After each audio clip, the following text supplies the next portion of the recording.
Buenos días, ¿cómo les va? Bienvenidos al segundo Insuno Summit del Cronista y Apertura.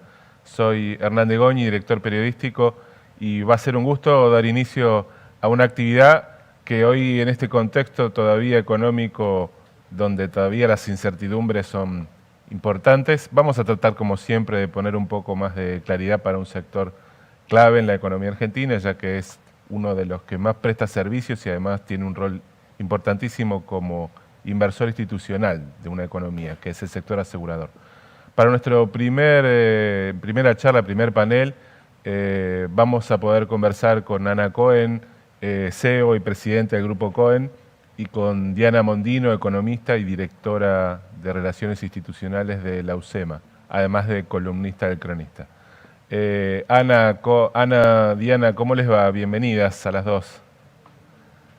¿Cómo están? ¿Cómo están? Gracias por tenernos. Bueno, un gusto, como dije, que nos puedan acompañar para charlar y tratar de ir poniéndole un marco a una jornada, como decíamos, donde el sector asegurador queremos, poner un poco sobre relieve algunas de sus características y de dónde está parado hoy.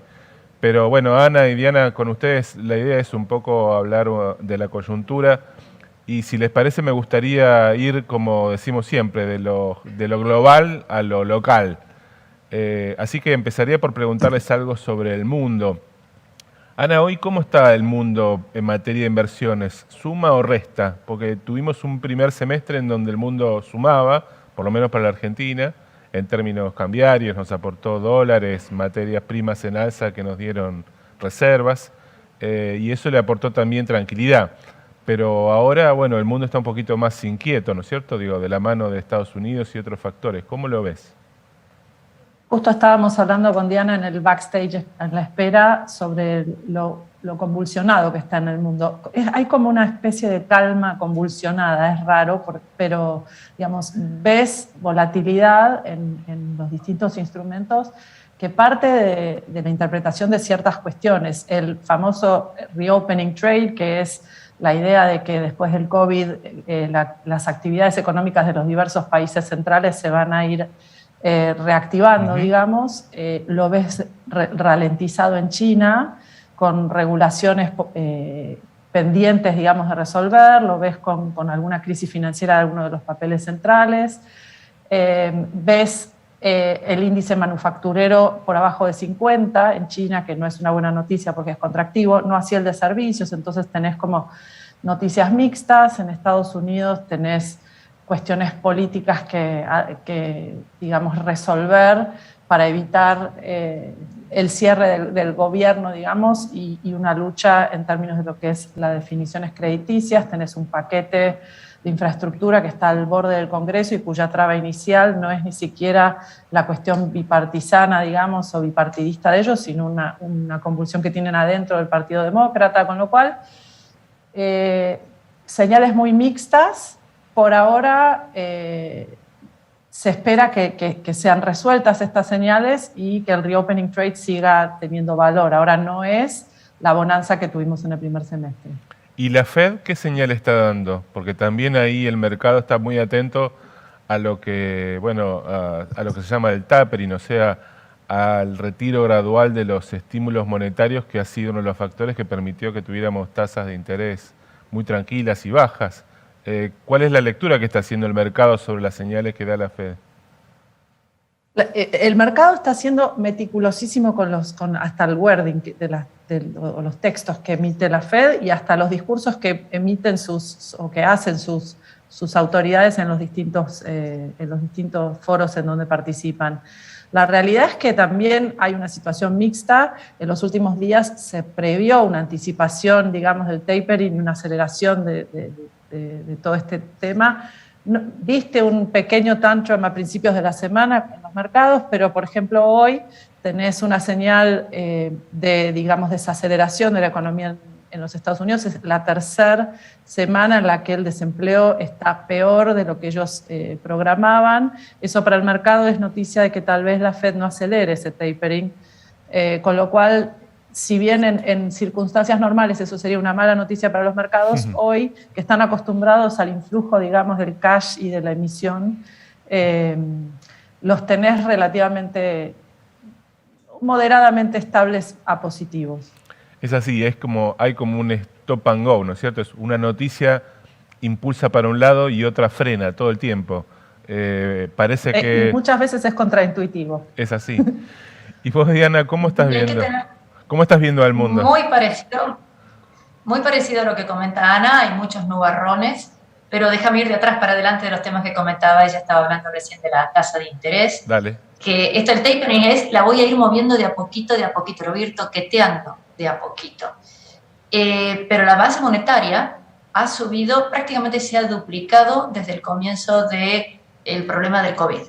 Entonces, esto, digamos, en un poco más de 15 meses, duplicar la base monetaria, tendrá consecuencias. Obviamente ya ha tenido un pequeño salto en la inflación, la discusión es si es transitorio o permanente, y acá el tema es que el resto del mundo quiere tener dólares y los propios americanos no les molesta, en lo más mínimo, seguir conservando dólares. O los dedican a comprar acciones y bonos o commodities y por eso han subido tanto. Pero dentro de commodities tenemos un caso que a Argentina sí nos afecta y mucho, que es el tema del precio de la energía, que ha pegado un salto también muy relevante. Eso tiene consecuencias, no sé, geopolíticas, porque en Rusia afecta o no al mercado europeo, etcétera. Pero bueno, para Argentina es muy importante porque estamos importando gas nuevamente. Claro. Y vamos a tener que importarlo a un precio sustancialmente mayor que el que teníamos. Entonces, la primera mitad del año pudimos exportar a precios mejores de lo esperado, pero ahora en estos 2 meses que están viniendo, los próximos 4 barcos que entren van a ser a un precio sustancialmente mayor. Entonces, en este momento se nos van a ir para arriba las importaciones. Así que eso no va a tener efectos. ¿Cuánto tiene de impacto lo que ocurra en China con empresas como esta Evergrande y muchas otras que uno ni siquiera había escuchado nombrar jamás? ¿Cuánto efecto pueden tener sobre el mercado accionario? Y no nos engañemos, eso arrastra el resto del mundo. Si el mercado americano o el europeo o el japonés están bollantes, bueno, pues hay ciertas expectativas positivas para los mercados emergentes. Si ellos están en problemas, difícilmente los países emergentes atraigan más miradas. Así que, digamos, es extraño, pero siempre tenemos que estar mimando y cuidando al niño rico de la cuadra, porque si a ellos les va mal, nos afecta a todos los demás. Yo creo, Diana, que ya tendríamos que saber que hay una estacionalidad también, porque uno, digamos, la discusión presupuestaria en los Estados Unidos, que es uno de los factores que mencionamos de incertidumbre, siempre se da para la misma fecha, coincide con nuestros periodos electorales. No teníamos previsto, creo, lo de Evergrande, creo que no era una empresa, como decías vos, que no estaba en el radar de nadie, aunque de alguna manera también hay una situación de discusión interna en China de si vale la pena o no salvarla, ¿no? Digo, creo que el problema de China tiene que ver más con cómo está tratando hoy a las empresas que hoy mueven la aguja en los mercados. Y todo esto lo deberíamos ir aprendiendo. ¿Vos creés que de alguna manera Argentina tiene todavía pendiente asimilar al mundo y como de manera distinta, ¿no? No solamente como cuando nos beneficia? Todavía no lo sabemos leer como por anticipación y de repente son cosas que deberíamos poder prever. Sí, totalmente. Y además, las pocas noticias que se reciben se toman con pinzas las que nos conviene. Por ejemplo, la justificación de la fenomenal emisión que está teniendo Argentina se fundamenta en que también está emitiendo Estados Unidos.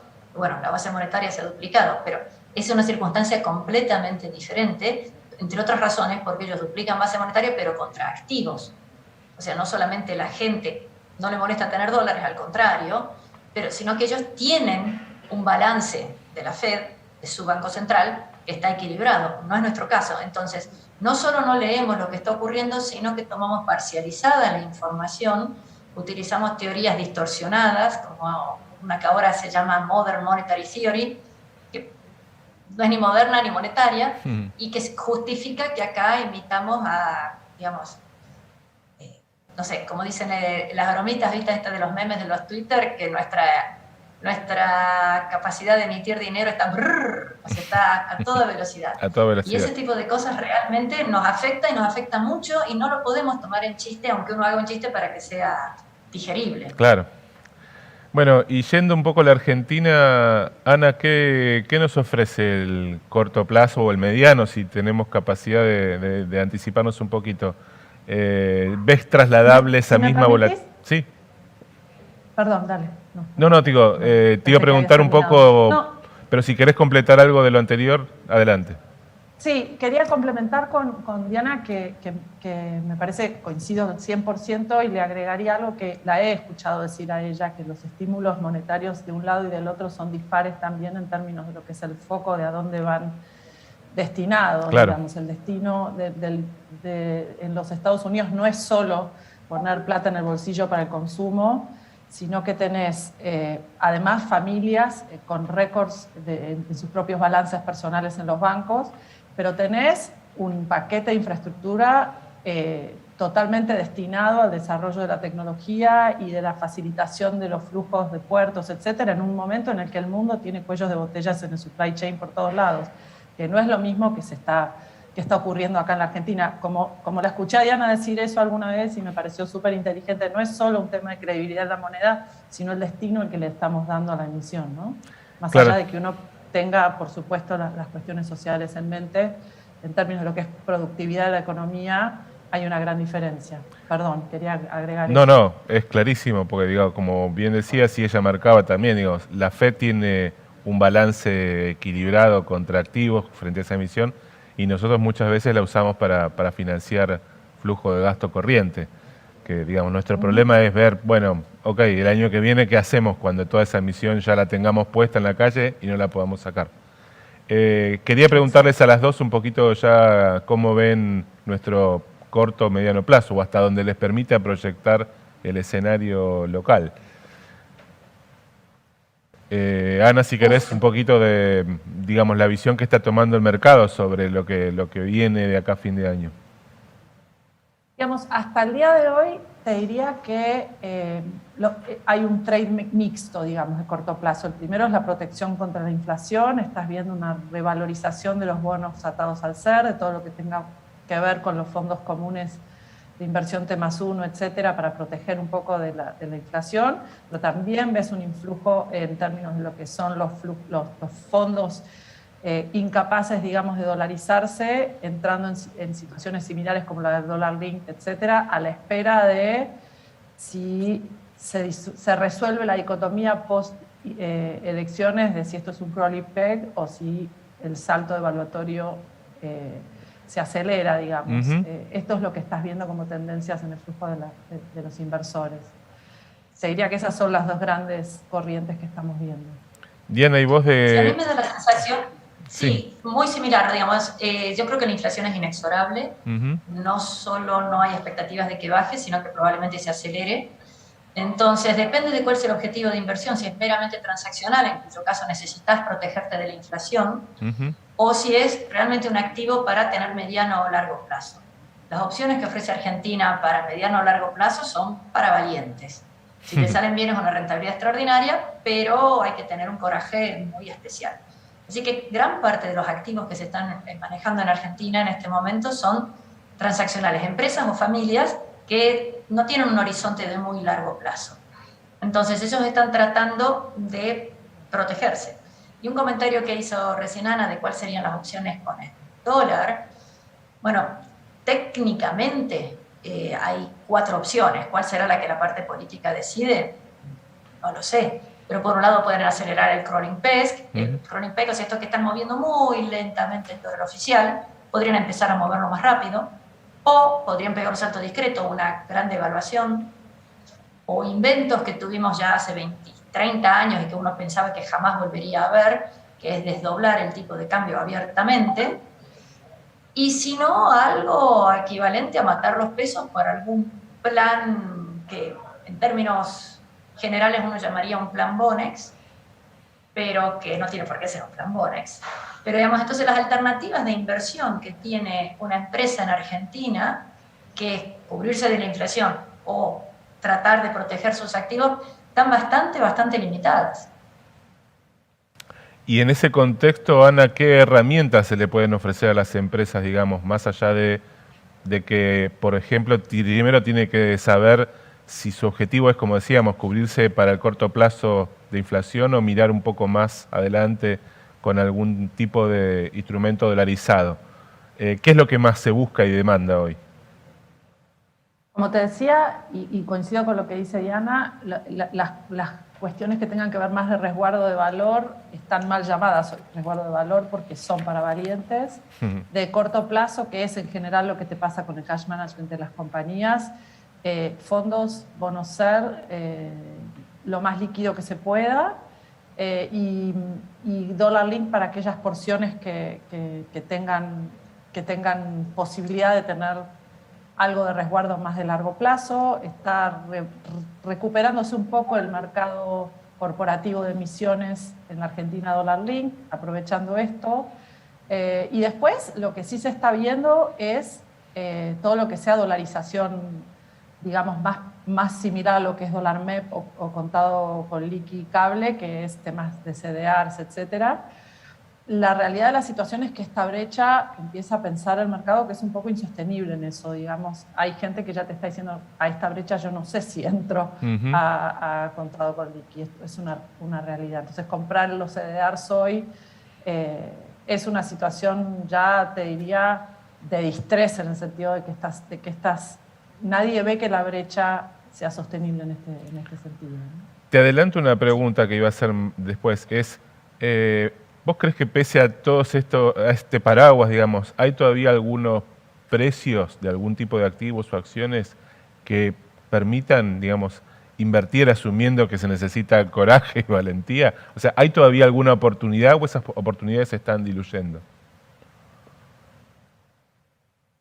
A mí igual. Sí, Ana, te preguntaba no, vos. es difícil, te la dejo a vos, Ana. No, es que es re difícil, porque en general voy a hacer una confesión en términos de papeles de equity, si es eso a lo que nos referimos. Sí. Me equivoco siempre. Me equivoco siempre. No, es que no te pido. Puntualmente, No te pido que identifiques sí, un papel, simplemente si me decís, bueno, todavía ves que existe algún tipo de compra, que uno se pregunta y dice, bueno, ¿hay oportunidad en algún sector? puede haber alguna oportunidad en un sector, por ejemplo, en algo como por ejemplo Mirgor, que es una máquina de generar rentabilidad, ayudado un poco por las circunstancias y la coyuntura. Tiene un track record del último año de retorno del 100% en el valor del papel. La realidad es que los otros sectores los veo con grandes disyuntivas de cara a un ambiente que probablemente se les va a complicar a nivel regulatorio o normativo, digamos. Si vos tenés que controlar la inflación, todo el sector de energía, todas las cuestiones de servicios, digamos, de utilities se te va a complicar. Y la situación bancaria también. Puede haber grandes focos de rentabilidad. Yo creo que los bancos están más sólidos que nunca, pero la realidad de la situación es que la normativa adicional para hacer un poco de control puede pesar sobre el precio de los papeles. Y bueno, en definitiva, una cosa de las que dijo Diana, los papeles hoy, los precios de los papeles, más allá del rebote que tuvieron relativamente magro posterior a las PASO, reflejan ese miedo, digamos. El mercado está descontando estas cuestiones. Entonces, no es bobo el mercado en ese sentido.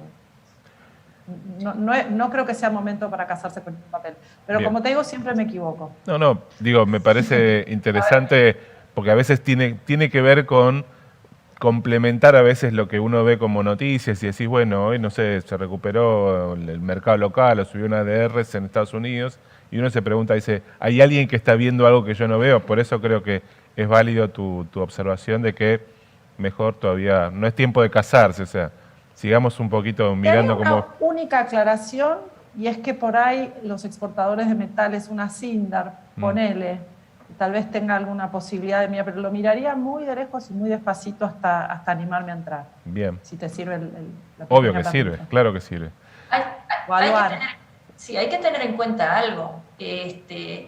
Si el marco regulatorio fuera un poco menos volátil, si actuara con un poco más de, digamos, con un horizonte claro, o lo que yo llamaría profesionalismo, el valor de reposición de las empresas es mayor que el valor que estás cotizando ahora. Lo mismo con el real estate, ahora también, o sea, si vos quisieras construir cierto departamento en cierto lugar, te costaría más que lo que está en venta en este momento. Entonces, el tema es que en Argentina estar ilíquido tiene un castigo extremadamente grande. Claro. Visto de otra manera, el costo del capital es extremadamente alto. Es así. Si el costo del capital no fuera tan alto, si Argentina tuviera varios de los otros elementos solucionados y el costo del capital fuera un poco más bajo, pues realmente todos estos activos deberían sustancialmente ser mayores. Claro. Pero bueno, todavía el costo del capital, y ese lo podés ver minuto a minuto porque se refleja en los bonos, ese no está mejorando. No. Diana, te llevo a la arena del FMI, que hoy por hoy está visto como una de las pocas noticias que puede actuar como, no sé si es como un bálsamo, o sea, no sabemos si es una aspirina, es un antibiótico o un placebo, ¿no es cierto? La discusión con el fondo. ¿Cuál es tu expectativa sobre qué puede ocurrir? ¿Puede llegar a adelantarse, puede atrasarse, puede servir que se adelante o llega tarde si es el año que viene? A ver, dependerá de cuál sea el plan, porque a lo mejor en vez del plan es una aspirina, en vez de una aspirina, identificamos que tenemos gangrena y te ayudan a cortar la pierna. Salvas el resto del cuerpo, ¿no? O sea, el tema aquí es que al Fondo Monetario lo que te pide es que muestres un camino hacia dónde vas a ir solucionando tu problema de déficit fiscal. Yo creo que cualquier acuerdo con el fondo, cuanto antes mejor, porque indicaría que hemos mostrado algo de voluntad política para decir, no necesariamente para hacer, pero para decir que vamos en una dirección X. Que hoy lo que tenemos en Argentina es esta gran incertidumbre, que realmente no está claro para nada qué es lo que el gobierno intenta o quiere hacer. Hace menos de 2 semanas hemos visto que se desea más déficit. Entonces, un acuerdo con el fondo, cuanto antes mejor, y hay 2 razones por las cuales yo creo que se puede hacer. Una, porque hay una frase de Nelson Mandela que es muy linda, que dice, nunca es mal momento para tomar una buena decisión. O sea, Argentina en algún momento tiene que comenzar a reorganizarse. Y 2, porque el Fondo Monetario tiene varios países a los cuales permanentemente está ayudando en situaciones no exactamente igual a la nuestra, pero que a lo largo de los años, de las décadas, han tenido serias dificultades. Ni el fondo ni cada país quiere estar en una situación de ser el incumplidor. El Fondo Monetario no puede permitir que haya un país que dice no pago, no quiero pagar, que es muy distinto a que decir no pago porque no puedo pagar. Entonces el Fondo Monetario yo creo que va a hacer todo lo posible para que Argentina pueda entrar con forceps adentro de algo que parezca un plan, y al gobierno argentino le conviene.